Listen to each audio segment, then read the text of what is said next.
Sit back, relax a little bit. Let me tell you a story. See if yours is anything like mine. Remember when I was a kid? So much better when I popped the lid. Feel the rap or open it up. Exactly, listen to Shiny. Right, and Cash Out's the easy way to get money transferred when y'all with friends. So, jump into that and then we'll get back to it. He said, baby, jump in the back, boy. Tailgate crazy. Y'all better hop on in the back and get on board because we are rolling tonight. Welcome back, guys, to another episode of Fantasy Reports on Shady Sports Network. I'm your bus driver, Cedric Green. I got my co-pilot, Justin T. What up, Justin? Not a whole lot. It was a pretty good weekend, and I'm looking to get raring to go on these topics and discuss it out with you guys. Got some big milestones achieved in some sports for some players, and there's been some, ho-hum news in other leagues for other teams and players. So we'll cover that here in a little bit. Right, exactly. Like I said, we got quite a bit for you. We're going to go through the NFC South to keep the football topics going, touch a little bit on the UFL, talk Nuggets, Timberwolves, and of course we're going to touch on some records being broken and some of the teams making the national championships that we don't usually touch on. So we'll get right into it. We got some good stuff we feel like for you tonight, so roll with us. We got this bus ride and we got the windows down and we're just cruising. So guys, lock in, put your seatbelts on, go ahead and hit that like button, hit that share button. If you don't normally follow us, head over to Shady Sports Network and check out the other stuff that we do too. You know how we do it. Before we get right into it, we go ahead and get this promo going. So I'll go ahead and get that rolling, and then we'll get back and get it going, guys. Yes, sir.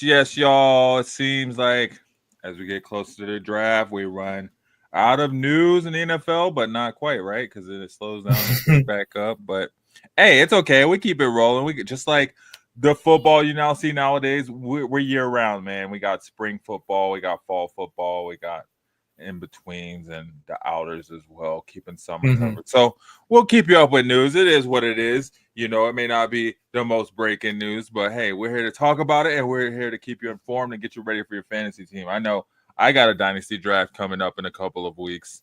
I know you were saying you got one coming up in a couple of weeks as well too. Yeah, so I mean, we just keep the news coming with the NFL, but there's other stuff we'll touch on. So, we're doing our division rankings.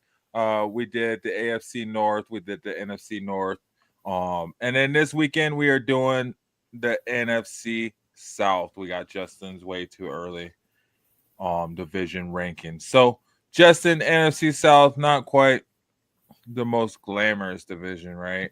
No, I think it's probably the weakest of all the divisions, but it's also got the opportunity for the highest growth and the biggest uprising stocks for values of fantasy assets to have on these teams and just for the teams in general as they accrue talent in the draft and try to change their fortunes for 2025.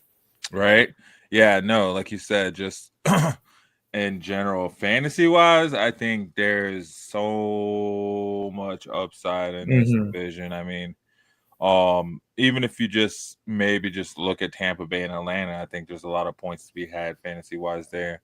And I see Bryce Young and Carolina coming along. So who knows what their receivers are going to be looking like next season.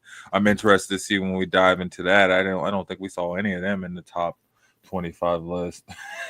No. The receivers. But I feel like this division is really, really run heavy. Like you see running backs all across the board in every team in this division that you would take and put on your fantasy team. Correct me if I'm wrong, right? For sure.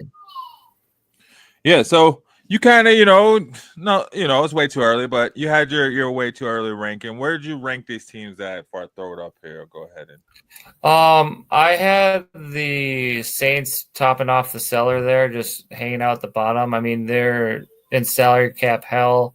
They got a lot of answers to be addressed here in the draft coming up. What direction they want to go under Kellen Moore and what identity they want to form of being a strong defense or a high-flying passing offense, or like the other teams in this division, a bruising back running game and kind of control and manage games there.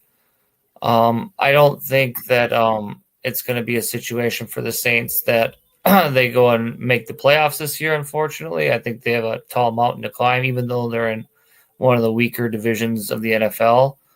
But respectively so, I think I see them doing around 4 or 5 wins, possibly, fighting for that top 5 pick in the draft for next year.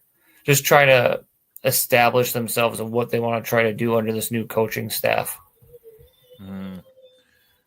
So kind of like what they did last year. I mean, minus the fact that they did come out in that 4-game win streak last year. I don't know if it's going to be like that, where they get all their wins out of the way in the first month of the year.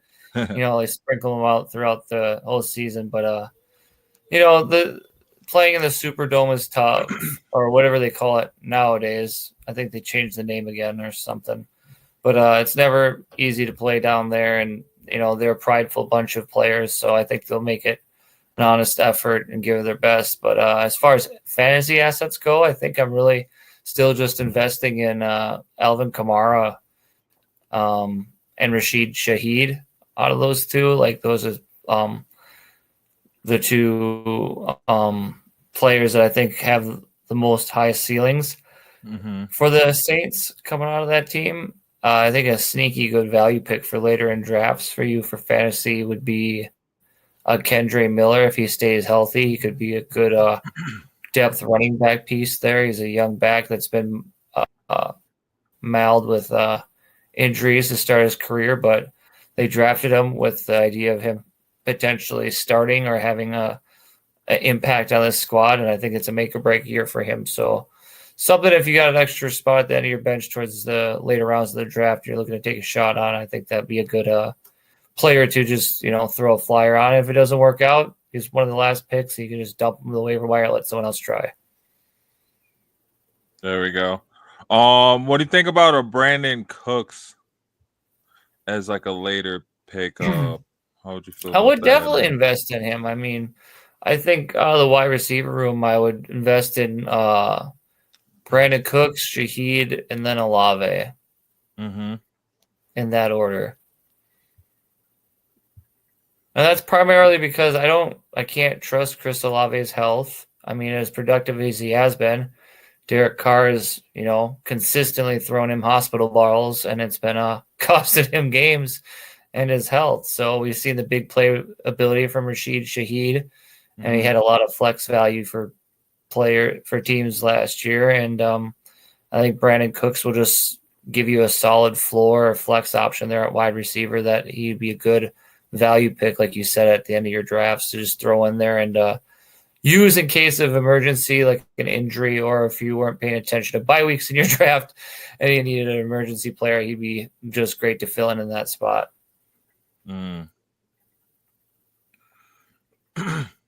Yeah. So what about like a Taysom Hill?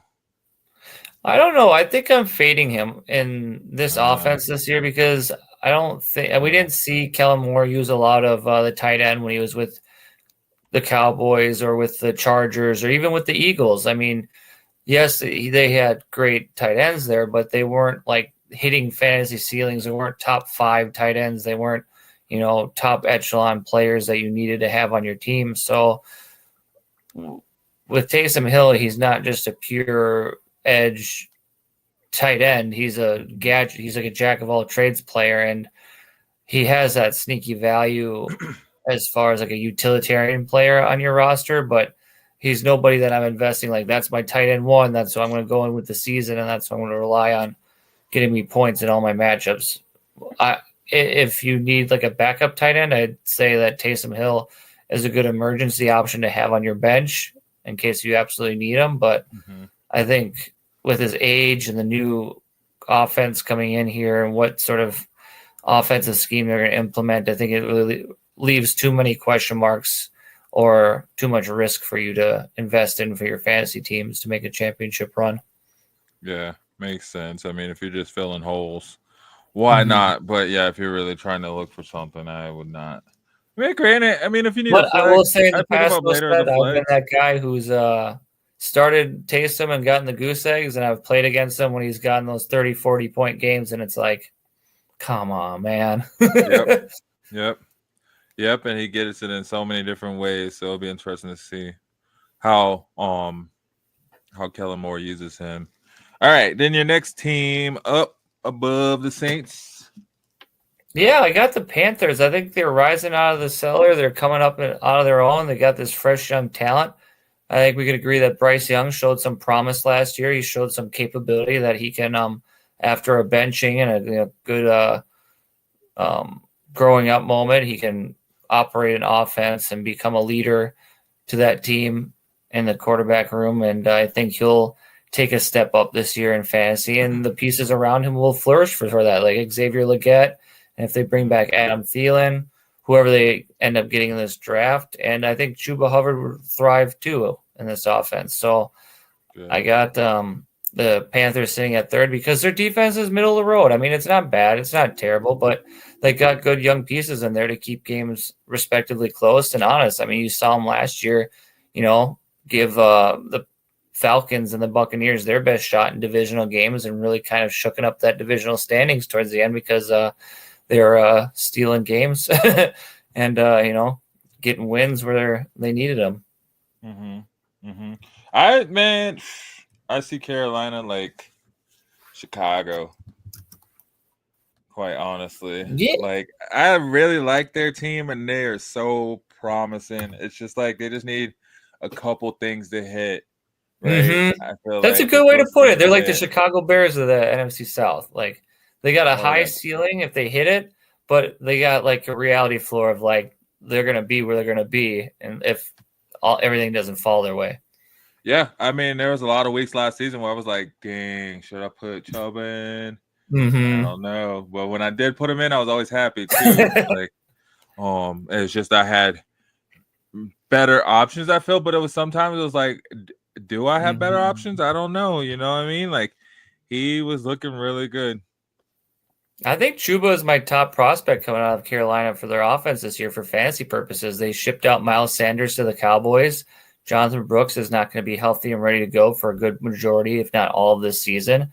So he's got no competition there in the backfield. It's going to be his backfield to lose and his backfield to gain and take over. I can see him being a top 12 running back in fantasy football this year easily, and he could be carrying you to championships in your running back one spot because of the workload and the volume and then the continuity with that offense. They got Dave Canales still there, Bryce Young as a quarterback, and a lot of those offensive pieces have stayed the same. So it's another year of experience and comfortability and continuity, and that can only help breed success and on offense if they're, shaking it up a little bit, making it spicy and adding some new things to it to get the edge on their opponents. And I think as well as the step that Bryce Young will hopefully take this year in becoming a better quarterback option for fantasy purposes, I don't think he's necessarily there yet to be your quarterback one and starting him week in, week out in your matchups, but a fine option to have as your backup quarterback for sure.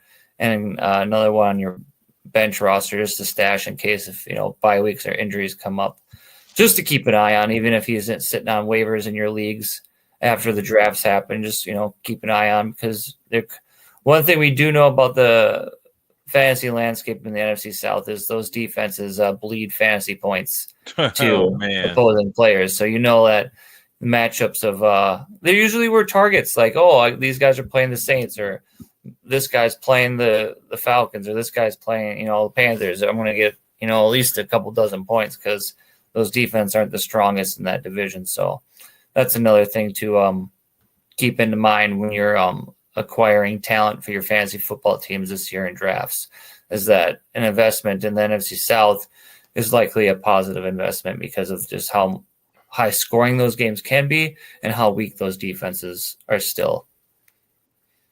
Man, you could not have said it best. I mean, even still, look at, you know what I mean? Look at the bottom two teams, the Saints and the Panthers. They still have like 2, maybe 3 players that I would feel, pretty okay with having in my lineup at least, having in my team at least. Maybe not in my starting lineup every week, but like, those running backs, Kamara, Hubbard, I'm definitely starting if I have them. Like you said, absolutely. Leggett, I'm looking to go to him if I have him. Maybe not so much as far as receivers from the Saints, but gosh, man, like still getting points from these teams, even though they're looking at the bottom of the barrel and the bottom of the division, as some would say. I just saw a post on X that said, should the NFL abolish divisions? Well, for their sake, they would love that. Right. Yeah, you know what I mean? But that's kind of like the whole take away the division leaders having having home field advantage in the playoffs just because they're division leaders. So it would definitely shake up playoff seeding for sure. Yeah, man. Dang, is the Joker about to be unanimous MVP? Sorry, I'm just screen shuffling. Let's take a promo break totally really fine quick. Because it's a conversation we had. We had one with someone on where they were talking about how SGA needs to be the MVP, and I was like, just stop that noise. Because it's been the best player on the best team, and it's like, so wait, Joel, the 76ers are not the best. They weren't even the best team in the East when Joel Embiid won, first and foremost, and that's the year the Nuggets won the championship. So that's the last time a player besides the Joker won the award. When Giannis won it, yeah, he was the best player on the best team because Jokic was just taking that year off. It's fine. Exactly. So whatever. Let's take a promo break. And we'll get back into the other two teams of the division and go from there. There we go. How are you? Bring them things, bring them things. I call the plug, bring them things. I bring them things. That's money. That's cash up.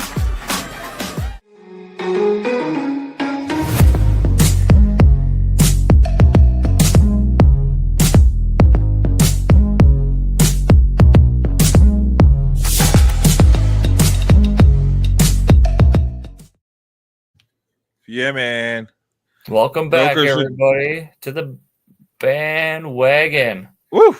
Hopefully you made it to the bus stop on Thursday and checked out Seth and his buddy's new show. That was popping. My son was enjoying it. We're bebopping into the tunes and then enjoying some good conversation.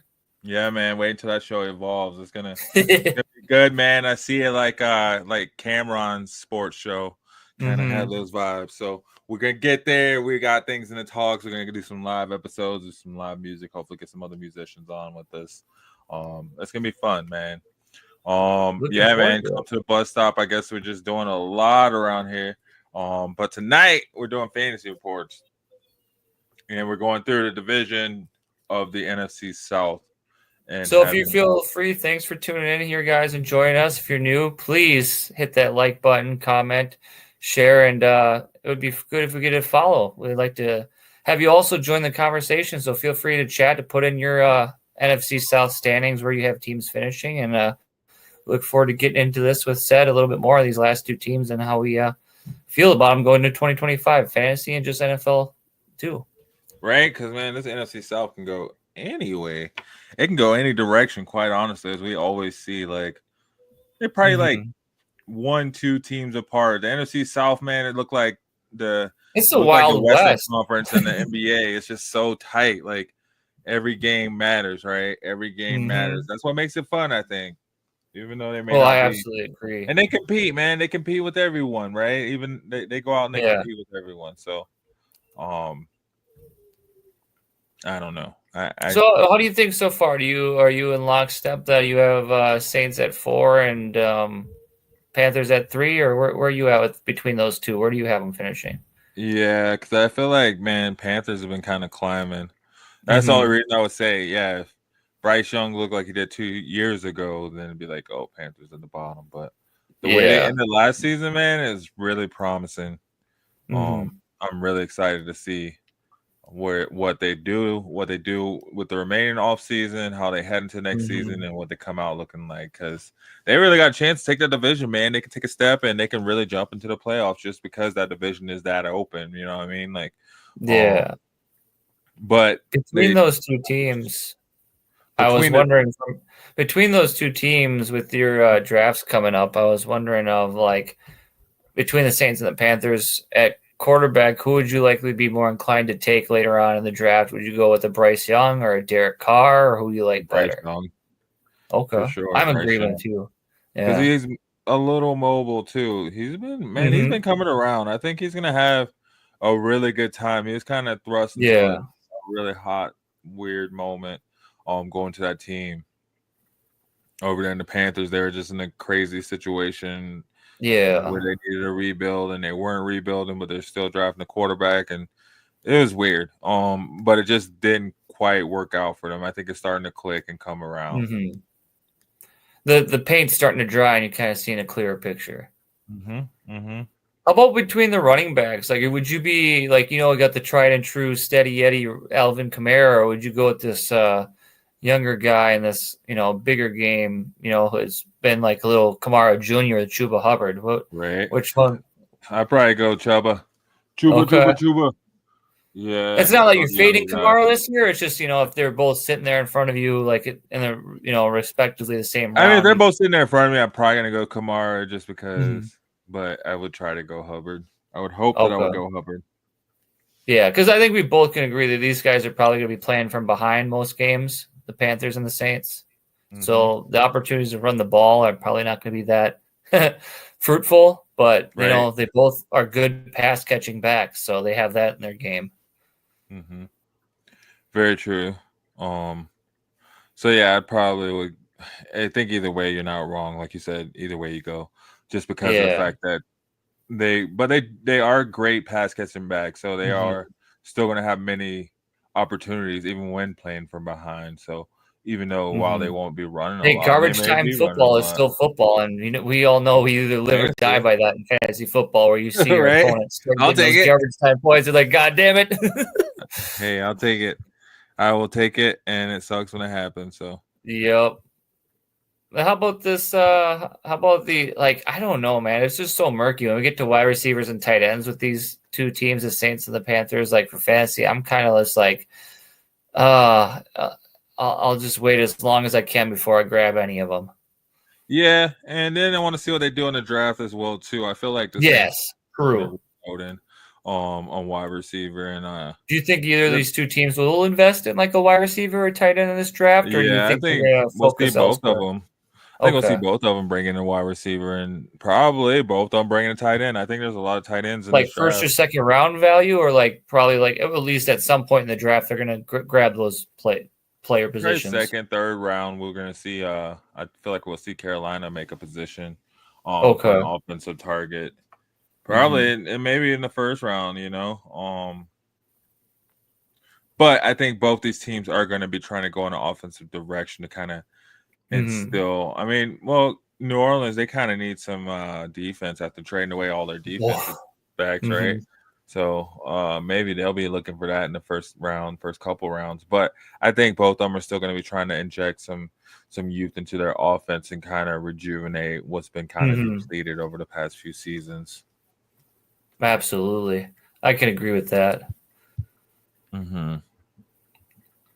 So the next one I had on my list, finishing, bridesmaid runner-up in the division, which then leaves no surprises for the winner, is I have the Falcons sitting there at the 2 spot. They're just, maybe wild card, but the NFC is so tough all around that they're going to have to have a good, strong, like how the Saints did, like a 4 or 5 good game winning streak at some point in the season to give them a little bit of a cushion or an edge to it. But I could either see them like wild card 2 or just missing the playoffs as far as their season goes. And I like to see, even though we only got a couple games of Michael Penix, kind of want to see what he can do with a full season under that offense if they're transitioning past Kirk Cousins now. And Yeah, I think wheels up for Bijan Robinson. You're taking him for the first round, maybe the first 3 picks, in your drafts, and you're really comfortable and fine taking him because he's going to get that workload. And it seemed like from last season, they really figured out, oh my gosh, we have this first round talent on our offense. We know how to use him now. We know what to do. Give him the ball. And hopefully we see that a lot more this year. And that offense is like, light bulb moments of like, okay, we're struggling. Give Bijan the ball. Michael Penix is having a bad game. Give Bijan the ball. We're in the close by the goal line. Give Bijan the ball. We need a first down. That should just be the thought every time. Yeah. Yeah. I mean, that's no disrespect to Drake London and Darnold, those guys, but it's just like the best player on offense on that team for me is Bijan Robinson. You got to give your best player the ball as much as you can. So, yeah, as far as the running game goes, just smash hit Bijan all day. And, as long as he stays healthy, which we all want, knock on wood, just, full 17 games, I think he can be a top 3 running back in fantasy football this year easily. But it requires his health, and it requires, the offense being competent. I mean, worst case scenario, Bijan finishes in the top 7 for running backs. But best case scenario, he could be a top 3. So he's got, a little bit of a slide there and a little bit of a, little good solid floor. So that's what I hope to see from him this year, and hope the Falcons can build off of. And all about operating that offense too is just making Michael Penix comfortable there and like running an offense that he can conduct and he can operate within, because he's not exactly the most pocket passer. He's kind of mobile, but at the same time, we saw in the limited games we did with him last year, he's got some precision to his game, and he can find, Kyle Pitts, the Moonies, the Ray McLeods, and the Drake Londons to get first downs and stretch the big plays and get in the end zone. So he's a competent quarterback that I think keeps the Falcons separated a tier from the teams like the Saints and the Panthers, just, a little bit of an edge over them. But I don't see him as like a world beater right now. Like he's going to like set the league on fire like a Jaden Daniels or a Bo Nix. He's just going to keep them like, relevant, and he's going to keep them competitive in that division to make a run for their playoffs. All right. So you say you don't see him in that next level. All right. So ranking the quarterbacks in this division. Okay. Who would you have at 1? At 1, I will give it to Baker Mayfield. He has the most playoff experience. He has the most playoff wins. He's got, obviously, he's the oldest. I think he's the oldest in the division. Or is Derek Carr older? I think they're both 30, Derek right? Carr is a year older. Okay. So, regardless, I think he's the better quality of player out of the 3 remaining quarterbacks in this division. So, I have him at 1. Okay. Would you agree, disagree? No, I agree, especially with Kirk Cousins not being a starter. Mm-hmm.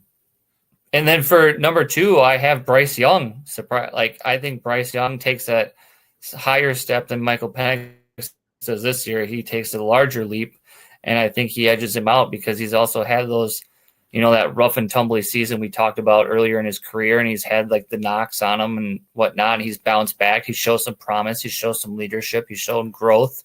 And he's shown the ability to win the team some games. So I give him credit there ahead of Michael Penix, where we've only seen, like, you can count on one hand how many games Michael Penix, and we don't know if that's the true Michael Penix or if, it was just a streaky hot Michael Penix, or if, it's the real, we don't know for sure. At least I don't know for sure. That's why I got to have Michael Penix at 3. And then I think Derek Carr at 4, because he's just at the downward slide. We saw the flaws and mistakes in his game, and we've seen the crack in his game. Like, he's taken a step back. He's lost a step. He doesn't have wide receivers like Devontae Adams he's throwing to anymore, and he's putting his receivers at high risk plays and stuff, and that's not really quarterback play that keeps you around much longer in the league. I think he's just doing his trying to do some sort of renaissance tour, and it's not really working out for him. And it's kind of like,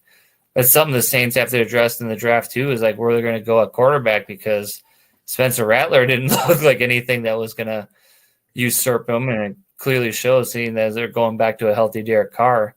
And that's where I think I'd have all 4 of those quarterbacks. So agree, disagree with me. I'd like to hear you chat, see where you guys have these quarterbacks as well. But most importantly, where do you feel with this these quarterbacks for the division? Where would you have them?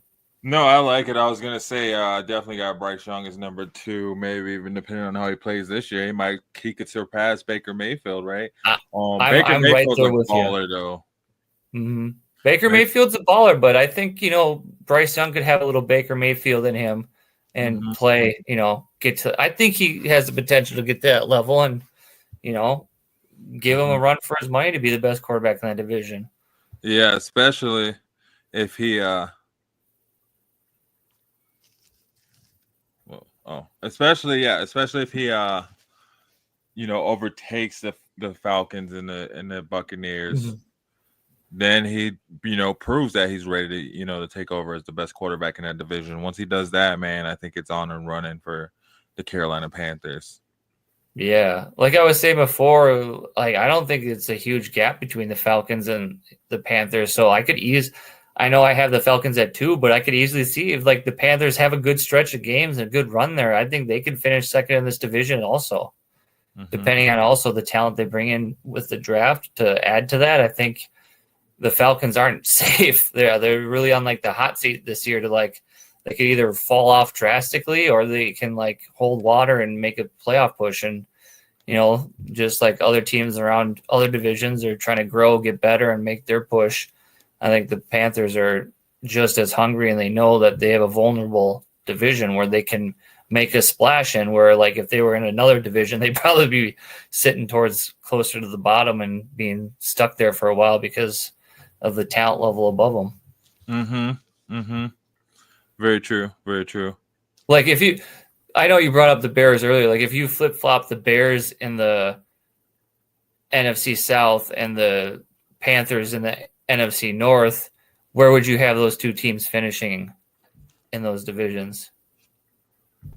Oh, I probably have the Bears winning the NFC South.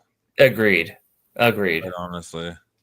And then, the Panthers would be in the I'm sad North. to say that I think the Panthers would be firmly in the 4th spot in the NFC North. I don't think they would be able to hold water against the Packers, the Vikings, or the Detroit Lions. Yeah, I don't see the Panthers competing in the NFC North. But you know what? They play those guys too. So yep. Who knows? I would think they would play them hard, like they do the other guys in their division right now. I think they would play them hard and make them close games. I don't think they would be necessarily like we saw with the UFL games the other weekend, just absolute blowouts. But man, seeing the same thing this weekend with the UFL. Yep. And we'll get to that later, guys. I just thought I'd sprinkle that in there before we get to you're all changing, throwing stuff. No, I'm saying. Yeah, no. Just give a little teaser for you in a promo. Hey, got a lot. Yeah, man. I think, I don't know. The NFC South is just a weird, weak division, right? Yeah. We can change that stigma and come around. I feel like that's how the NFC East was viewed for a while. Yeah, they kind of changed that view over these past few years. It took a few years to do it, so maybe the NFC South is on the rise. Maybe they're the next NFC East, and they turn around and start playing for championships. You never know. Yeah, very true. Very true. Hey, they I think they got their last championship. No, when was the NFC South's last championship? Oh, I thought maybe. Well, the Bucs won the Super Bowl in 2020, right? Oh yeah, with Tom Brady. So 2020. I thought it was 2020 was their last one. The one before that, I guess, was 2002. But 2020 was their last one for the Buccaneers. But that was not any way, shape, or form a team coming up and claiming dominance across the league, though. That was just having Tom Brady. The Tom Brady effect, it definitely helps out. Speaking of the Bucs too, I have them finishing off in first, but as far as fantasy options go, I'm comfortable taking Bucky Irvin and taking Rashad White, definitely drafting Baker Mayfield as at minimum my quarterback too, but I would also be comfortable waiting on these other quarterbacks to go earlier in my draft, bolster up my wide receivers and solid running backs and maybe a tight end, and then throwing Baker Mayfield in there as my starting quarterback. I would be totally fine with that if he was to fall later on in drafts because people forgot about him. They want to get those flashy top 5 quarterbacks, those quarterbacks that are, usually at the top of, which rightfully so. Yeah, those types of guys. Which I don't know. Yeah, right. So I think that'd be like a draft strategy you can implement this year that could work out because, at least for me, I played a lot against. I didn't have a lot of Baker Mayfield shares, but I played against him a lot in the different leagues I'm in, and he punished me. He really put my matchups on blast, thinking like, "Oh yeah, I got this," and then his games go off. I'm like, "Well, I'm already 40 points in the hole, so let's figure this one out." Mm-hmm. I mean, Mike Evans. Oh yeah, always a solid pickup for receiver as well. My biggest question mark in this whole division of all the fantasy assets in this division, the whole kit and caboodle. Where am I taking Chris Godwin? Where are we going with Chris Godwin? Are we drafting him high? Are we taking him low and try to get him as a value pick? But how do we feel his season's going to be projected this year for fantasy purposes? Are we going to see the same old Chris Godwin, you think, Seth? Or is he going to have a step back another year older and fighting through that injury? Or is he still going to click and have that Baker Mayfield connection that we saw when he was healthy and performing for us before the injury? Right. I think you just got to, assume he's going to have that same connection. That he's going to be the same guy. If he's there, I'm taking him. Yeah, I'm banking on that because we've seen it. We know what he can do. We know what he's capable of. So personally, for me, I'm with you, Seth. I'm willing to take that risk in my fantasy drafts. If he's sitting there in rounds and I feel comfortable with it, definitely, yeah. Because you don't want to miss out on that because at worst, he's, a wide receiver 2 for your teams. I mean, he's a set it and forget it flex if you're that stacked at wide receivers, but for sure you want to have him there as one of your top 2 wide receivers on your team because a healthy Chris Godwin can really impact and change the trajectory of your team for an entire season if he's playing like a stud like we know he can be. Yep, especially if he stays healthy. Especially, I think that's the key word is healthy. One guy I've been doing mock drafts with, and he's been going around, and I think you'd find this a little entertaining. So, who would you rather take? Okay, so the round comes back down. You're looking for a wide receiver 2, right, Seth? You're coming back down your draft. You need a wide receiver 2. Mm-hmm. Your picks up. You got Chris Godwin sitting there. All right, we established that. But also Cortland Sutton and Jamison Williams are sitting there. Damn. Which are you taking of those 3? Probably Cortland Sutton.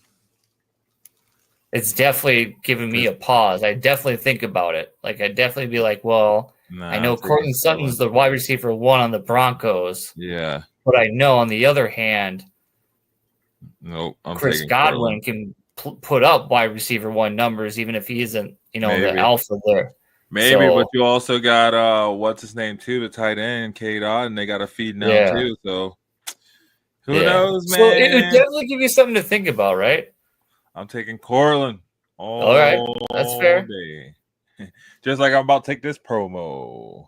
Let's do it, guys. Enjoy the promo. Sit back, relax, and while you're at it, throw up a like on here. Share us with your friends, family, coworkers, and people you think would be interested in it. And I just want to say again, thank you for tuning in with us. Stick with us throughout the break, and enjoy some promos. Yes, sir. My name is Anton Popoff, and this is my 6th year of college football. Training during the hottest times of the day is a recipe for muscle cramps, which is why electrolytes are so important. Hydration is crucial for my performance. Dragon Salt eliminates muscle cramps and boosts your overall energy level. Whether it's a weight room or field session, I fuel up with Dragon Salt beforehand. It's been a game changer for me, and it'll be a game changer for you.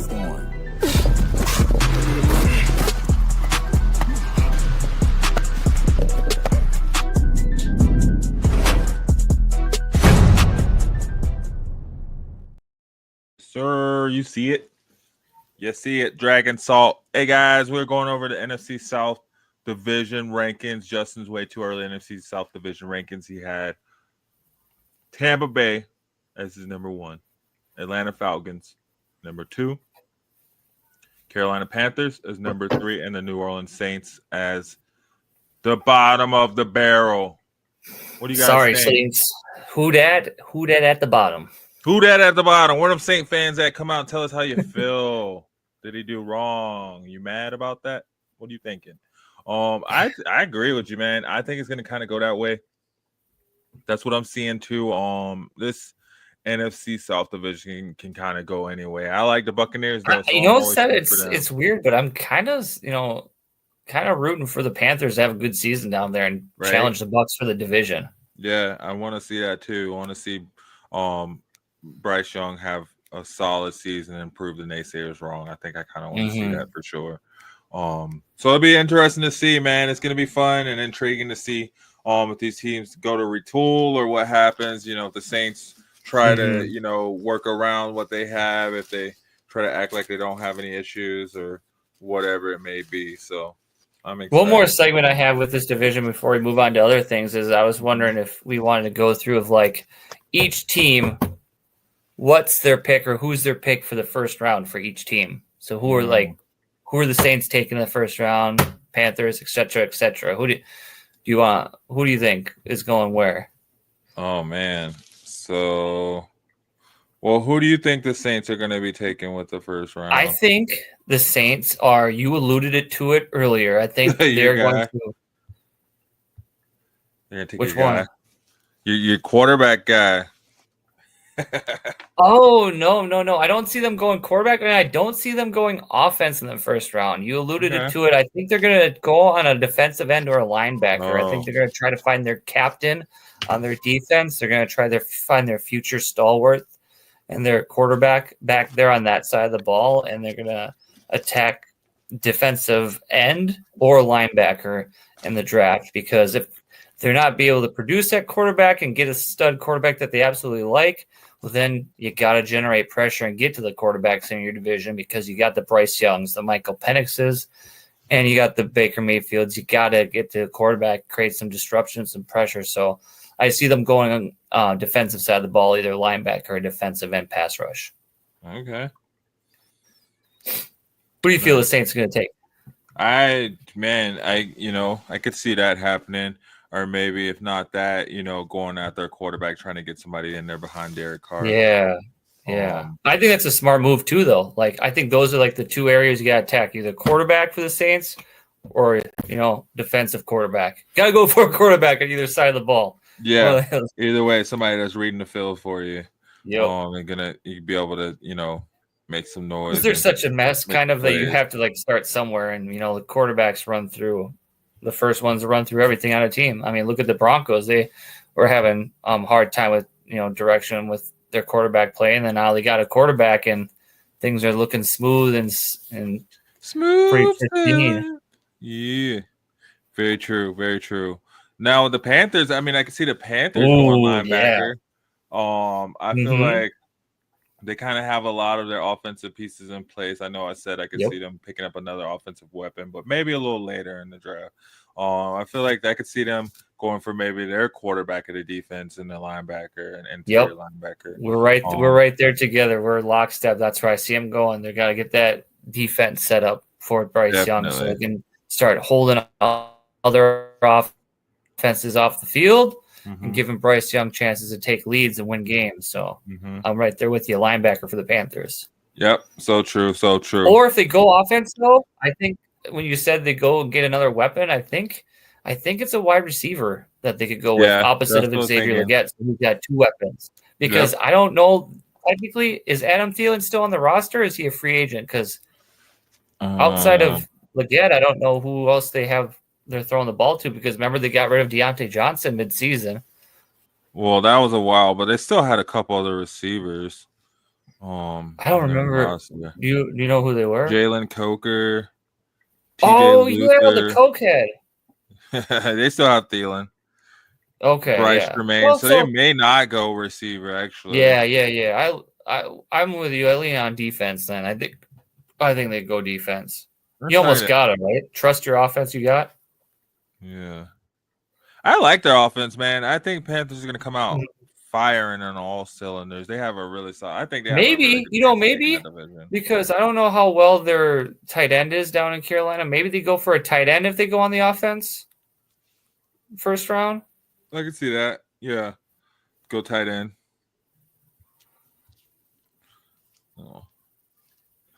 But All how about right. the Falcons? Where do you see The them? Falcons. Yeah.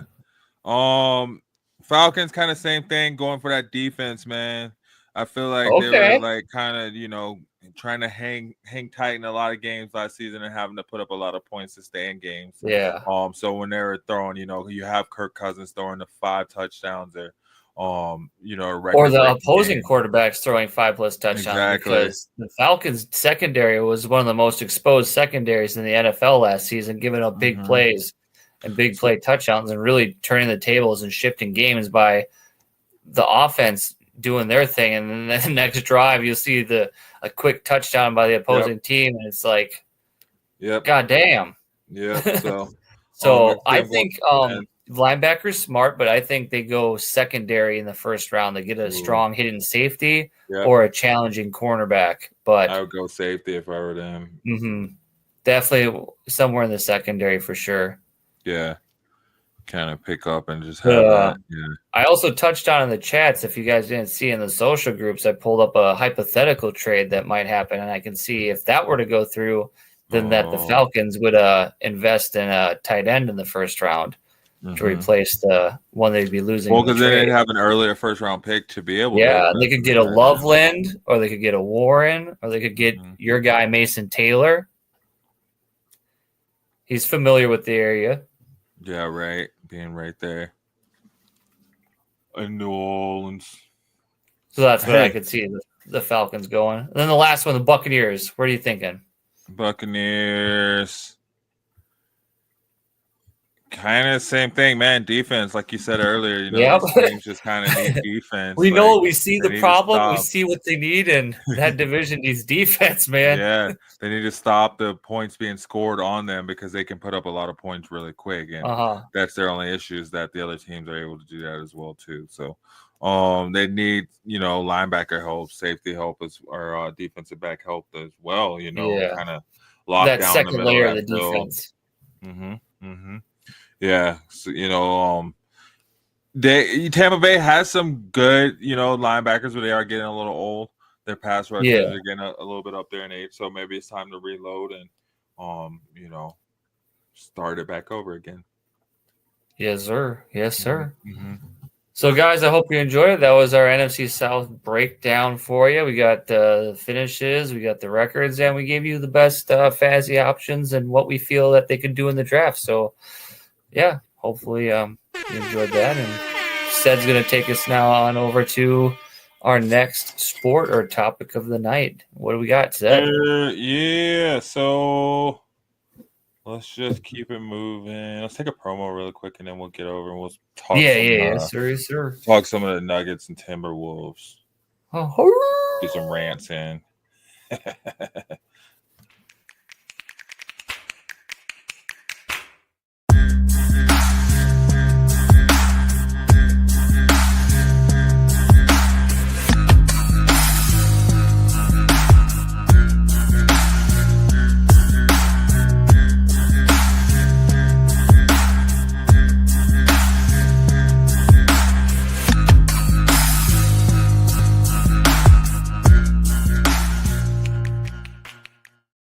Man, talking about the Nuggets and the Timberwolves, this Western Conference race is tight.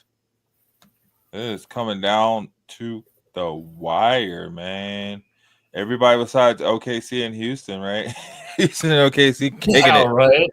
Kicking it, laid back, and then even more change since even this picture right here. You know what I mean? Because the Lakers got to win.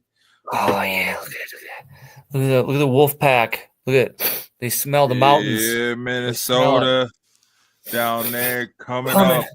The Nuggets are playing the Pacers right now, and they're down by 5. So let's go. They're down by Pacers. 3 with 8 minutes. Let's go. Whatever, man. Says like quiet that noise. But gosh, this He's about to race mute is my coming mic. down to it. What does the Joker have to do to win MVP, man? Does he literally have If to they go fall and, out of like, the score every fourth spot point? and they drop down to their like 6 and 7, does he look over at the front office and stuff like, come on, like what do I got to do? Well, let me ask you this: does Duke losing last night to Houston mean that Cooper Flagg wasn't the best college player this past season? I mean, he was a damn good one. As a The team best? sport, though, right? Yeah, that's what I'm saying. He was a damn good one, but the best, I don't know. Like he didn't elevate his team to the championship, so it's Well, up for that's what I'm debate. saying for Joker. So I guess, Yeah. I guess what you're saying then that means that SGA would get it then, right? Based off that. Man, yeah, if I got free points too, I'd probably be an MVP in the league as well. There's compilation videos out there of him just fishing for fouls and fishing for, flagrants and just getting to that free throw line. SGA. Yeah. Well, I mean, he's Jokic super and quick too. Like Jokic isn't fishing for fouls to get to the line to get free points. He just like doesn't get half the calls. Exactly. When you're not getting the calls, you can't get the points. So that's why I call them free points. That's why they're free throws. Like you literally getting just gifted points. Because I think 10 times out of 10, you put Jokic against SGA, Jokic is going to destroy him. Well, That's what I would like to see next year's All-Star game is a bunch of 1v1s. 1 versus 1. Let's see what he has tonight. 37 points. Only? Still like 9 minutes left. Only 37 points? Only 37 points. Where is he at? Did you see the thing out there that someone posted where like no one's talking about Jokic's 61-point game, but if it was like LeBron or SGA or like one of those other guys and like they're more popular in the league did that, they'd be talking about it on ESPN all day long. Yeah, I don't care about that. That's what they say. They talk about it. They know what's up. But doesn't that hurt Jokic's MVP talk though? Like if you're just focused on these other guys and not really looking at his game and what he's done, even though he has been multiple MVPs in the past, that should. I know it sucks. It's like they're almost like tired of him or something. He just goes out there and gets triple doubles. Like it's just like the tush push. If you're tired of it, beat him. Beat it. Be better. They can't. That's the thing. So. That's why they try not to talk about it. I guess the best thing to do is not talk about it. But everybody sees all these records being broken, all these stats being put up. Like it's kind of hard not to talk about it. Like I said, he has a triple-double tonight. The game's not even over. He already has 13 assists, 11 rebounds. Where's the supporting cast? You said they're down 8, you said? They're down. Oh, gosh. It's 111 to 104. Oh, no. Yeah. You said there's how much time Jalen left? Pickett started tonight. That tells you where our supporting cast is. We started a rookie at point guard. Are they just coasting Jamal to the playoffs or what? I don't even know where Murray is. He wasn't even on the roster for tonight. Wow. Yeah. Weird. So if, like I was saying earlier, if the Nuggets fall out of the 4 spot, they're not gonna fall out of the 4 spot. You know me. If they were to, and it's because Jamal hasn't played for the last 2 weeks, does that bother you a little bit? No, because it said Jamal should be back by the playoffs. I'm looking at it right now. But if it affects seeding, though, like if you would have been playing. And they locked up that 4, but now that he isn't playing and they go down to like a 6 or a 7 seed and have to go somewhere to play somewhere, does that bother you a little bit of like you could have had home field advantage and now you don't? Well, I don't know. I don't know. I don't think it matters where you play at in the NBA. I think it's like 50 who you play or something. Who you play, I don't think it matters either, man. You see these people, we ain't scared of nobody. We don't care who come at us. Hey, we bring it's into the your playoffs. game. So there's a difference. It's the Up playoffs. north here, we're bringing brooms to the game. You guys come up, but it's you the come up best here to of 7, play in a 7-game exactly. series. We bring the brooms We out. got the supercomputer Joker to sit there and analyze all you guys. So I hope we get the Timberwolves and knock you guys out. You want that Send you smoke home first early. round? This We show want be that lit smoke. like a We want Christmas all that tree. smoke. Murray ain't afraid of Anthony Edwards. He's saving up all his energy. You guys get live game like- cast from us for each game of the series if the Wolves are playing the Nuggets. Murray is like Goku right now in the hyperbolic chamber, just training right now. That's where he's been for the past month and a half. That's why he hasn't been showing up. You see it every time you see his hair is getting longer. Every time you see him, it's frozen. Yeah, well, Anthony Edwards is like Frieza. You haven't seen his final form yet. Anthony Edwards almost broke his ankle the other night. Quiet. That was the coach down. behind him. Coach put his foot down. He tripped him up. He was trying to get hurt. Yeah, you better calm down, slow down, trying to do too much. You're gonna have to carry that team because Julius Randle, he ain't gonna be nowhere to be found in the playoffs. So good luck with that. Oh, I love it. I can't wait. You're gonna get so much content if our teams meet in the playoffs. You better hope they right now it's looking like it, right? We all know what's going to happen. It'll be a 4-game sweep. The Wolves take the Nuggets. Get those brooms out. They sweeping. Oh man, they're sweeping. I can't wait till we sweep the Wolves. How mad do you think Jokic would be if he got swept in the regular season by the Wolves and then swept in the first round of the playoffs? He'd probably demand for them to go and get a superstar next season. We'd probably see a superstar come onto his team next season. You'd have to. The ownership would have to open their checkbooks and be like, okay, we're gonna go get Luka. Okay. Really? That's so weird. I thought Luka was locked up. That's so weird that the Mavs traded Luka to a Western Conference team. I don't even understand what happened there. Sounds like collusion. Yeah. Because it should have came to the Nuggets. It should be investigated. But hey, when KD gets traded to the Wolves next year, all is going to be right in the world. KD's coming to the Nuggets. Nah, did you hear that the Wolves locked up the Pistons' first-round pick next year because the Pistons made the playoffs? Oh, wow. Nice. Yeah, so they're going to get either, depending on how they finish in the playoffs, either going to get the Pistons' 17th pick or 18th pick. Dang, the Pistons were like the first team to go from worst to playoffs, yeah. In the season. Malik Beasley is hitting 3-pointers for him. He's playing well. That's pretty Pistons respectable. are a scary team to play in the playoffs right now if you're in the East. I ain't worried about the East, man. The East so lame. They sit there and they run up and down you watch the East games, I feel like they're just like running up and down the court, not scoring any points. I don't know. It's a cardio game. There's a bunch of empty. They're just throwing the ball up. You just see them just throwing the ball up back and forth. Yeah. It goes in. Nah, the East got some ballers though. Celtics are pretty nice. So you think the big name player for the Nuggets next year, if shit goes sour this year, that they go out and get who? Jason Tatum. No, I'm just playing. I can see him getting Devin Booker. I can see him getting a Devin Booker. Yeah, definitely like a Devin Booker or what's his name over there, Detroit? Cunningham? Nah, dude, he ain't going nowhere. I think he's embraced that city. He's embraced it. Like at first he was worried about it. He's like, oh shit, I'm in Detroit, but like now they're doing well. I don't think he's gonna want to turn coach. I just don't know. It'd have to be a shooter. That's the thing. Yeah, it'd have to be a shooter, not and a point guard. You ain't running down. with like Stroth or Pickett. Well, we can run with Murray. We could either get rid of MPJ or Murray. We don't have to get rid of both of them.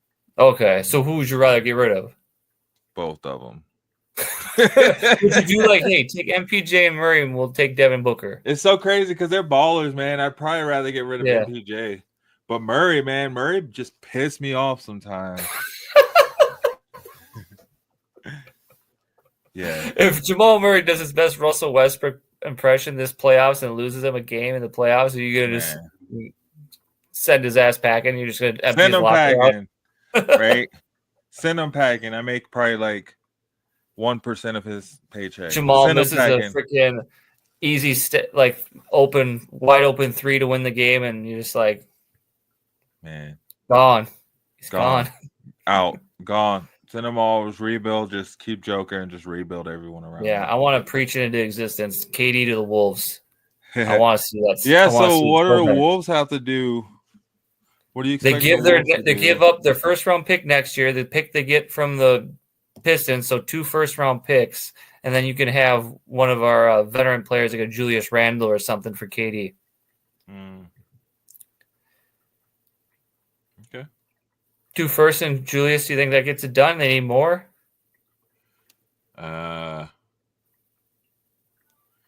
You got to look at the Suns for that, man. They don't know what they're doing down there. Exactly. They've gotten That's like every star under the sun. We get KD. Do anything. KD Hey, wants as long to as go to a Ant team. keeps whispering about it too, how much he wants to play with KD. He's gonna want to come up here. And he'd pump up KD because KD would talk. KD would talk trash with him. That's why. Yeah. Can you imagine those sidelines? Oh man. Oh, they're just talking trash to everybody. Everybody. Part of me loves it, but part of me is scared to death if that's the case. Yeah. Just see technicals every other game. This guy, Pretty shut much. your mouth. Pretty much.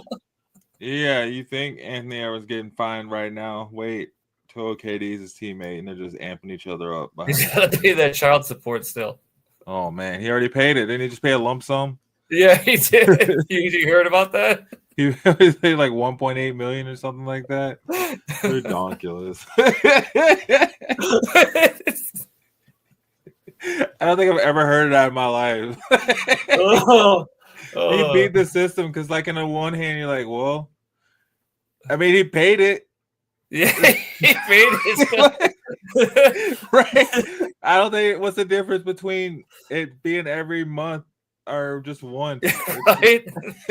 You literally probably just set that on the table, just like, here you go. Well, it's probably better though, right? Because he could just just take that and invest. If they just put that in savings, that'd collect way more in interest than bringing it in monthly. It's just messed up. Dang, balling. I should have played basketball. Wolves got problems. That's crazy. Oh man, so we gotta get this bus back on the road here. We took a wild pit stop at a. Do you see the Wolves climbing anymore in the rankings, or what do you see them? Oh, absolutely, man! They're coming for that 4 spot. They're coming. They're hungry. You hear that wolf pack coming from the forest below up to those mountains. Oh wow! I think they could do it just because they took the season series for the Nuggets. I mean, they can't slip up. They have the tiebreaker, so you better watch out. They just have to get over.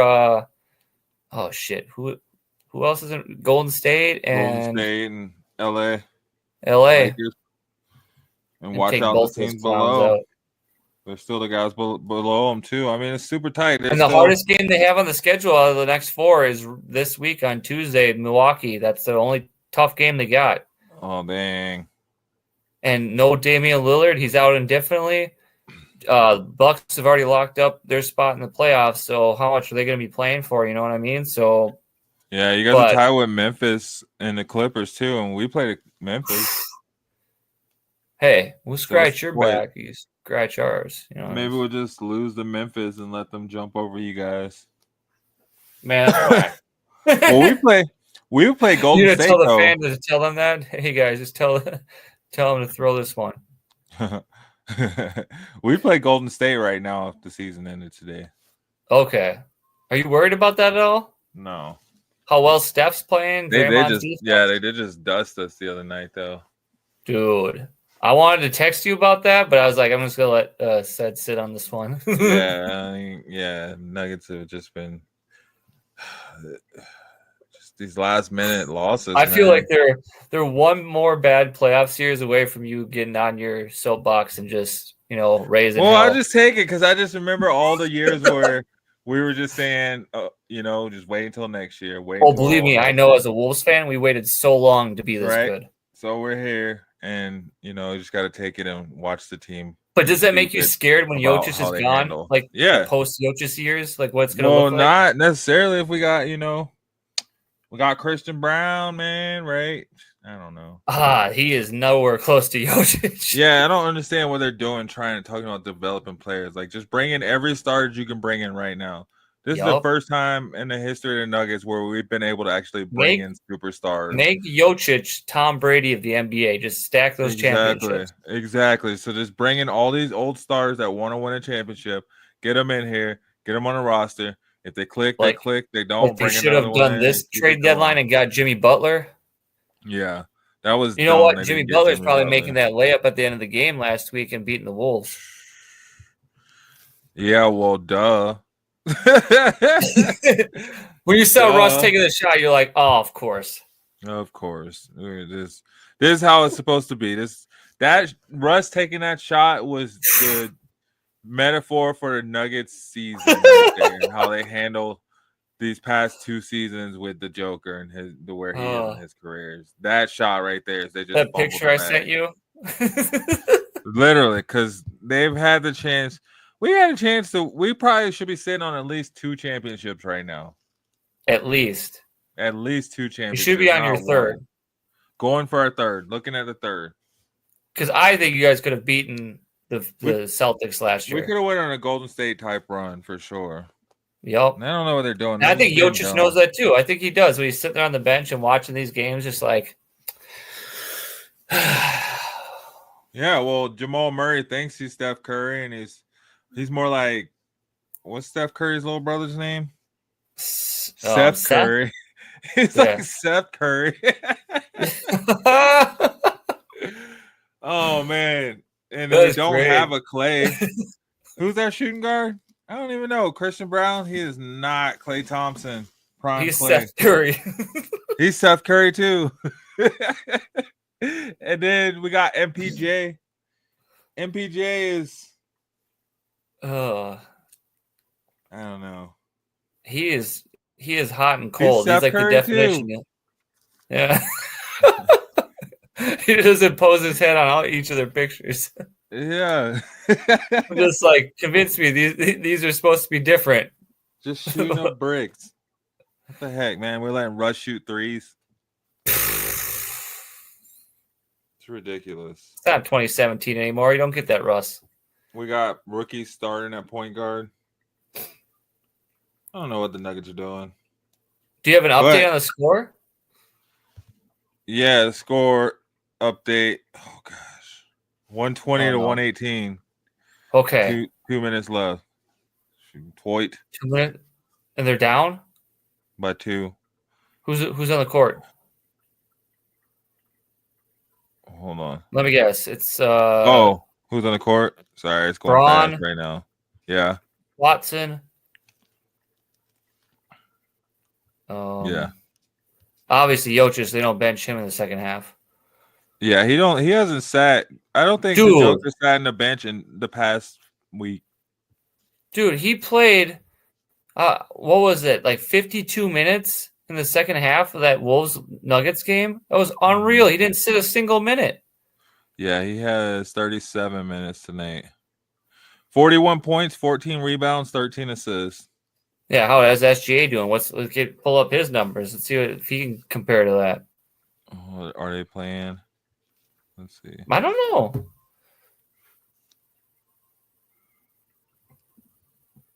The Thunder, right? They lost. Dang, they got mopped by the Lakers, 126 to 99. Damn. Oh, that doesn't help you guys. Wait, they won? They lost. Oh shit. Yeah, no, that's the Lakers win. That's the win they got. They got 1 win ahead of us. Oh Dang. no.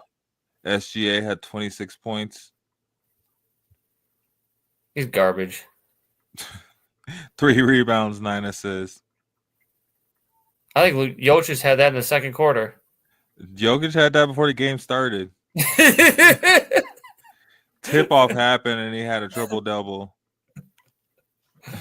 Yeah, exactly. But they don't care about that, though. No one's talking about it anymore, though. They don't want to mention it. Yeah, we should probably stop talking about it. Yeah. They all just want to give it to SGA because he's the best player and the best team, as some people would say. No, he's not the best player. He's just the most opportunistic player on the best team in the West. Yeah. But let's keep it going. Okay, yep. Yeah, because we can go down a whole. Yeah, let's keep this bus back on. I'll Keep this put my bus headphones going. back. I'll just sit in my bus. I'll have my snack pack in front of it. We'll just keep riding. Yes, sir. Thanks for people sticking with us. If you're still here, thank you for tuning in and sticking with us. Feel free to chime in the chat and throw up your comments, what your thoughts are and whatnot. And we'll check those out. In the meantime, too, like feel free to check us out on all their social medias. Like, subscribe, and follow, and share everywhere you can. We got plenty of content on the network here for whatever you may be interested in. You don't know until you try it. So check us out. Right? Spring football leagues. You know, we got spring basketball or fall basketball. Was the Italian League on break this weekend? I didn't hear or see any of that content. I know I like me some Italian football on the weekend. I didn't catch any Italian games this weekend. I was a little tied up this weekend all weekend. Yeah. I was kind of relying on Michael for that, but I didn't get any updates. I know he posted about the Polish football, the Polish league. So yes, guys, we have that too. If we're really trying to spice things up. Mm-hmm. So that's another league. Yeah, definitely for you guys to check out. Like Justin said, and get in there and get some more American football overseas if you want some football. It's going on. It's going on all the time, guys. You gotta catch it. Gotta catch it. Yeah. So what do we get into next? Sorry, I feel like we took a wrong turn somewhere. No, we're good, man. We're in a new town. Yeah, so we'll take a promo real quick and then we'll talk. We'll just do some UFL predictions really quick. Okay. Just try to and kind of wind it down. Perfect. It's a Sunday night. We got work in the morning. It's a Monday, so don't want to get too wild up in here. Don't get too crazy. But I'd like to hear the final score before we get out of here for the Nuggets said. Oh man, close out tonight. As long as it's a win, I'll let you know. Just joking. If it's not a win, you'll just shut off the stream. Just done. Just kidding. All right, guys, we'll be right back. Good luck, everyone here.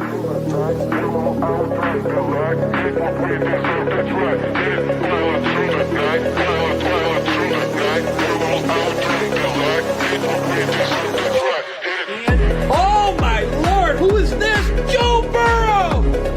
Joe Burrow! AFC North smoked it right here, baby. Fanatics, authenticated Joe Burrow on the speed, incredible hit, going to Alpha Wolf. Congratulations, Alpha. Dang, man. I think my Nuggies are gonna lose it. No, don't say the L word. Stay positive. 120. Stay positive. 4 points. 4 points with how much time? 14 seconds. That's okay. That's a Jokic 3-and-1. Yeah. Yeah. Hey, the Wolves did it against the Nuggets last week. Shut your mouth. You just need a mute, like a mic muting button. You just boop. Nuggets aren't built for that. I don't think they got it in them. I wish they proved me wrong, but I don't think so. And gosh, we cannot afford this loss right now. If it's any consolation, the Pacers own the Wolves too. They beat them both times this year. Yeah, well, Pacers, man, just kind of came out of nowhere these past couple of years. I don't know what to think about that team. Like, I don't know. Like, obviously, yeah, they're a playoff team, but are they an actual threat to the champion? Like, you see them winning? No. Well, unless they take a leap like Cleveland did, right? True. But I don't even think they're going to get past the spite of this year, like, if they have to play Cleveland. Yeah, no. Not at all. I don't think they can. Ooh, that's who the Nuggets should try to woo away from Cleveland is try to, like, throw all the stops and get Donovan Mitchell to the Nuggets. You imagine that? You mean the draft pick that they gave away? Yeah, we should try to get that guy back. And totally redeem yourselves. He missed the shot. Really? Yeah. Yeah, 4 seconds left. They fouled him. Gosh. On that note, guys, it's been a good night. Yeah, all right, guys. Don't care about nothing else. No. All right, UFL. So we got UFL games coming up. Can you read that? Oh God. Yeah, absolutely. Did you want to throw up the scores from this week? Ooh. And Let's see. I know my prediction for one of the games was the Panthers beating the Stallions, and that did not happen. Ced was right on that one. I should have listened to him. Yeah, man. It was kind of I feel like the UFL is kind of so predictable, quite honestly. Really? Yeah. I still don't know what to think. Like, I don't know who's the top tier. I don't know who's, it's just kind of like every game's like rolling the dice. Mm. Except for one thing that I found out is pretty consistent through the social medias and the chats and stuff is the Brahmas suck. Yeah. It got the best logo, too. That's what sucks. I know. That's kind of irritating, low key. That's kind of irritating. Yeah. Like, how y'all gonna have the best looking And stuff? I really like their uniforms. I like the color scheme and stuff. Yeah, that's what I mean. I like their color scheme. Their team is garbanzo. Come on, Brahmas, pick it up for us. Come on. We're rooting for you. But there's still, there's still a good amount of the season left. They have a gauntlet to start the year. They had They had the Renegades first week, and then now they play. Who did they play this week? Brahma, they played Battlehawks, who are still and got destroyed. Oh my god! Right, 26-9. And then they're probably. You know what? I'm taking the Panthers this week over the Brahmas because I just don't see it. I mean, the Panthers, they're, Hey, they played the Stallions honestly. They played them pretty tough, pretty competitively. It just when you're beating the champ of the league, you got to give up your champ like play, and they did not do that. Right. Yeah. And then you got the Defenders still undefeated, so we still got 3 undefeated. Oh man, the Showboats almost had them. Yeah. Yeah, Showboats came. They just can't, man. They just Who are they playing next week? The offensive onslaught. So next week we have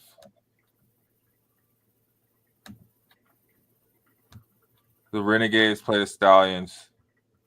Oh Friday man. night on Fox. Oh man. I don't know. You go first. Well, I got, I'm just gonna keep rocking with the Renegades, man. Until they lose, I think they got a solid chance to go. Really I'm gonna put some respect on the champ's name. I'm gonna go Stallions. Man, Stallions. Ain't nobody worried about the Stallions right now. We'll find out. We'll find out this They weekend. can't score, man. Then Saturday we got the Roughnecks and the Showboats. I'm going Showboats, Ced. I'm fine. I'm going Showboats as well. Let's get the Showboats. Somebody has to win this game. Yes.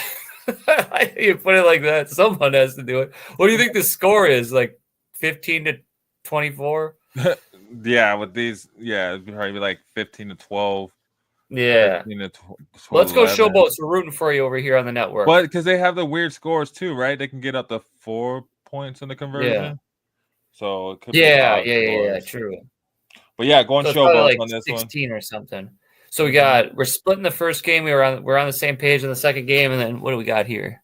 Sunday closing it out. Sunday morning game got Brahmas versus the Panthers, which we said the Panthers, right? Yeah, I'm going Panthers. Yeah, Brahmas are just hot mess, hot garbage. Hey, tank for the number 1 pick. Tank for the number 1 pick.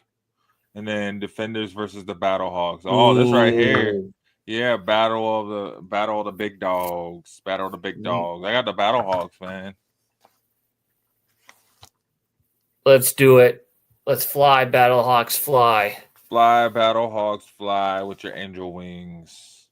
Yeah. So we agree on the Showboats. We agree on the Battlehawks and the Panthers, and we'll see how the Stallions and the Renegades do. That should be a hot game Friday night. Yeah, hopefully it's not a hot mess. I think that'll probably be the highest scoring game of the week for UFL. Ooh, honestly. Dang, hot take. Highest scoring game of the week.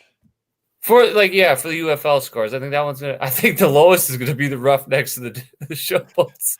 Yeah, they both have really good defenses too. That's the thing. Like they both have really solid defenses. So if just their offense, if somebody's offense can wake up, I think if Showboats can just get a couple more I have plays, more they can faith in the definitely hold it. Showboats. Yeah. I feel like they'll be after a couple weeks, are you favoring a team at all in the UFL? One you kind of gravitate to, you like more, you're kind of rooting for, or what do you think? Well, I'm thinking, I'm looking at, like the Battlehawks. Since, Colorado can't get one, I guess. I know they don't want to bring it to Colorado, but the Renegades, man, I just, of course, it's Dallas, right? I think it is. But I like their logo. I like their colors. I like their team. And they're playing really good football right now. Like, I know, who was it? For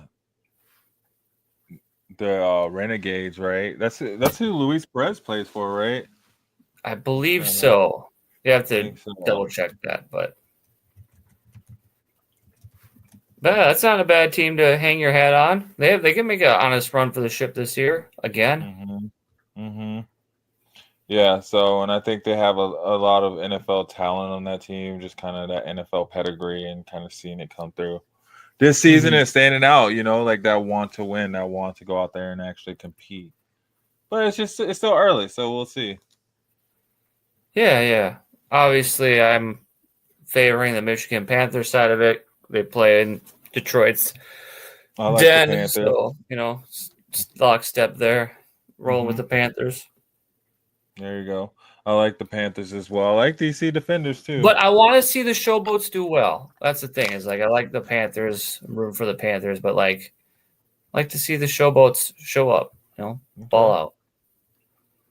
Yeah, I just want to see. Yeah, I want to see this team, this league, really do well and continue to expand and grow, because it is fun having some solid spring football, professional spring football. I mean, there's other good leagues out too, but it is cool having something on this level.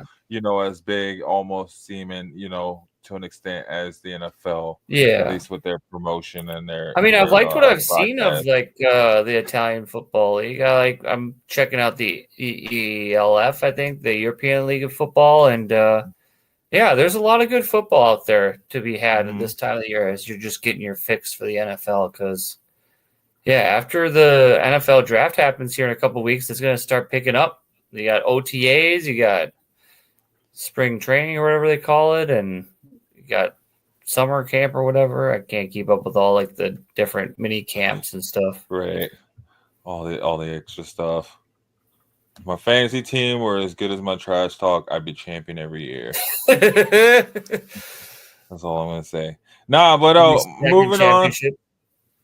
Speaking of champions and championship pedigree, hey, shouts out to Ovechkin, Alex Ovechkin. Here we go. Broke the record today against the New York Rangers, right? They lost. But he broke New the York record. Islanders. New York. Yeah, I don't know hockey teams. But I know a champion, and I know when records are broken, it means that you did something great. And I think it's cool that he actually broke the record in the same amount of games. So, he tied the record one game less and then broke it on the same amount of games. So it's he could have done it last game on an empty net, but he chose to take the honorable route and be like, nah, I'm not taking a gimme. Which he pretty much, I feel like he got a gimme for this one, but it is what it was. Yeah. But hey, no props to him. He took out the great one. He is now the great one. And I think this firmly settles the debate from that draft class that Alexander Ovechkin is better than Sidney Crosby. Dang. Well, yeah, I mean, it's, Sidney Crosby. Where is Sidney Crosby right now, right? When you look at it, that is a good question. I haven't looked breaking the record. He ain't breaking the record. And here's the thing, too. It's pretty cool is he did it on the same team. Like Gretzky, he ended up doing it on a few other teams, but sticking it from the beginning to the end with the Capitals, I think that's pretty cool. Yeah, it is kind of cool that he did stick with the Capitals, because there was a lot of those years where they were just he was the only bright spot on that team. So I bet Michael could tell us all about it. Right? I bet he could, because man, I remember when I lived out there, those Capitals their fans are loyal though. They got some loyal fans. But yeah, shout out Alex Ovechkin, breaking Wayne Gretzky's record, 895 goals scored during his illustrious career. And he still has time. He still has time left too. So that's a cool thing. It's not the book is not closed on him. Yep. He can go on and add some more to it. Let's see, like Michael Phelps said, let's see if he can get to 1,000, right? Mm-hmm. Who knows? But we'll watch right here in Shady Sports. We'll keep watching. And then But another for one. us, Ed, what do you think? What do you think What's about that? this New York? Oh, I was going to say, we're going to say as the March Madness comes to a close, what do you think about this game? And then, you hit the graphics, so you're already ahead of me. Yeah, Houston Look at that Gators. height. Look at that height, man. That is what a dunk. It's a good shot too. I was like, okay, I like it. Man, my Gators are just playing out of this world. I don't know why I say my Gators, Florida Gators. Are playing out of this world. I just love it. We haven't seen this since 2006, 2007 when we were going on back-to-back national championships, man. And we had Joakim Noah and Al Horford and oh gosh, I blank on all the other guys. Corey Brewer, man, they had a solid squad. Guys that you're still kind of seeing. Is this team better around. than those teams, or do you think? I don't know, man, because that team was super dominant. That team. Do you think this team could beat one of those teams from the past? No. Yeah, because this team is the only thing is, see, that team I felt like was just more dominant. This team has like more of a killer instinct to come because they come from behind. They get down, they remain calm, and then next thing you know, they're taking over in the fourth quarter or the final minutes of the second half. And just dominating, man, just eating the hearts out of teams thinking they're coasting, coming out of halftime, thinking they're coasting against the Gators, and then it's time doing those down, you get closer 6 minutes, 5 minutes, and players start Clayton comes in. Do you agree or disagree that guy with the idea that they had an easier path to the championship than the University of Houston? What are you talking about? They played Michigan State. Hold on. An easier path. Let's break it down. See, I'm just starting some bracket. fires here. My team isn't in it, so let's hear about it. Easier path than Houston. I'm mad we didn't play Duke. Why we gotta play this non-blue blood team? I wanted to get the real top dog. That's what I wanted. But do you think the Gators had the easier path to the finals than the Houston Cougars? What? The Gators in the Final Four played a number 1 Auburn. Houston played a number 1 Duke. We played number 1 Okay, team. so do you think Duke is better than Auburn, or do you think Auburn's better than Duke? Auburn is the tallest team, and Duke was right there, but Auburn was like the tallest team in the tournament. Okay. They were number 1 the entire season too. So I think Auburn was better. The Elite 8, we played Texas Tech. They played Tennessee. Okay, I'll give it to Tennessee. Better? I'll say Tennessee because SEC. Okay. So I'll say the SEC is better. But yeah, exactly. Oh, dang, hold on. Let's see. So that was the Elite 8. Sweet 16. The Gators played number 4 Maryland. And then Houston played number 4 Purdue. Okay. Big Ten, what do you think? Better team? Maryland, man. I'm going to go Maryland. They're both number 4s, though, so I guess say a wash, I guess. Yeah. Say that one's a wash. 32, Houston played number 8 Gonzaga. And then Florida played number 8 UConn. Dang. It's kind of like the same path, to be honest with you. Yeah. Like, I don't know. It's just picking hairs there. You just lean one way or the other. Yeah. And then to start it, let's see.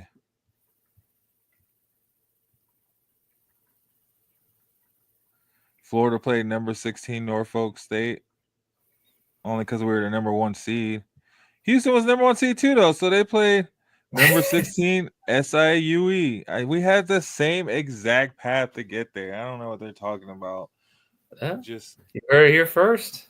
And they played in the Midwest. I feel like the Midwest division was a little bit easier. They had Gonzaga, Georgia, Clemson, McNeese, Purdue, Illinois, Xavier, Kentucky, Troy. All these teams no one cares about. UCLA, okay, I'll give it to them. But then Florida. So on that note, they taking Houston to the cleaners? They doing it? Man, we're about to ship? mollywop Houston. They gotta win the ship. It's ours to win. I wish I'd put a bet on it somewhere. I'm surprised you didn't. Like $10, $5. I don't know why I didn't. I didn't even think about it till the tournament already started anyway. But I still got my Gators winning. Both my brackets, I got them. One bracket, I had them against Duke winning. Are you going to be watching the game? I'm going to try to. Tomorrow night. What time is it? I don't know. I stopped paying attention when Michigan State got knocked out. By the Gators. What? No, they didn't. Didn't the Gators beat Michigan State? Oh, no, they didn't. We just went through the whole thing.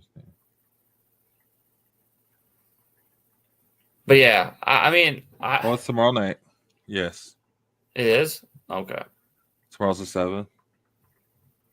Holy shit, it is.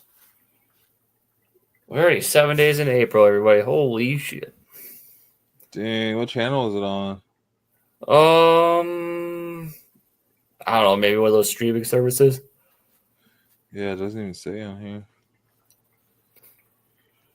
Weird. Yeah, but that's it. I will be watching that. Maybe I'll throw on a stream to talk trash or something. Go live on Yeah, well, maybe you'll get in on that Discord voice channel, said maybe talk some trash with some people. If anyone wants to join Sed with some of that. Yeah, the happy hour. Get on the happy hour, talk some trash, or get on the Shady Sports Discord and talk some trash.